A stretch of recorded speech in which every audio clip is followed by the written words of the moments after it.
साथियों, आदिवासी समाज को उचित महत्व ना देकर, प्राथमिकता ना देकर पहले की सरकारों ने जो अपराध किया है उस पर लगातार बोला जाना आवश्यक है। हर मंच पे चर्चा होना जरूरी है।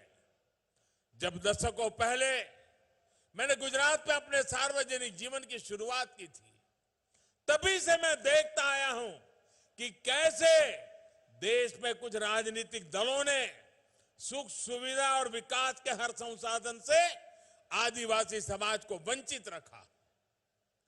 अभाव बनाए रखते हुए चुनाव के दौरान उन्हीं अभावों की पूर्ति के नाम पर बार बार वोट मांगे गए, सत्ता पाई गई, लेकिन जनजातीय समुदाय के लिए जो करना चाहिए था, जितना करना चाहिए था और जब करना चाहिए था, ये कम पड़ गए, नहीं कर पाए, असहाय छोड़ दिया समाज को।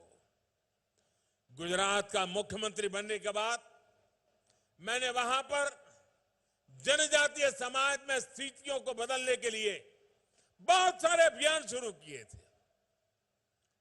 जब देश ने मुझे 2014 में आप सब देशवासियों की सेवा का मौका दिया, तो मैंने जनजातीय समुदाय के हितों को अपनी सर्वोच्च प्राथमिकता में रखा।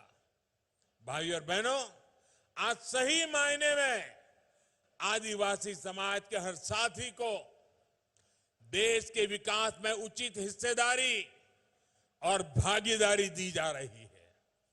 और चाहे गरीबों के घर हो, शौचालय हो, मुफ्त बिजली और गैस कनेक्शन हो, स्कूल हो, सड़क हो, मुफ्त इलाज हो, ये सब कुछ जिस गति से देश के बाकी हिस्से से हो रहा है, उसी गति से आदिवासी क्षेत्रों में भी हो रहा है।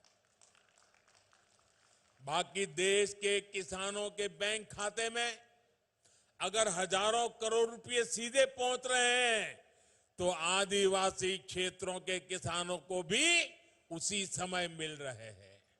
आज अगर देश के करोड़ों करोड़ परिवारों को शुद्ध पीने का पानी पाइप से घर घर पहुंचाया जा रहा है, तो ये उसी इच्छा शक्ति के साथ उतनी ही स्पीड से आदिवासी परिवारों तक भी पहुंचाने का काम तेज गति से चल रहा है। वरना इतने वर्षों तक जनजातीय क्षेत्रों की बहन बेटियों को पानी के लिए कितना परेशान होना पड़ता था, मुझसे ज्यादा आप लोग इसको भली भांति जानते हैं। मुझे खुशी है कि जल जीवन मिशन के तहत मध्य प्रदेश के ग्रामीण इलाकों में 30 लाख परिवारों को अब नल से जल मिलना शुरू हो गया है।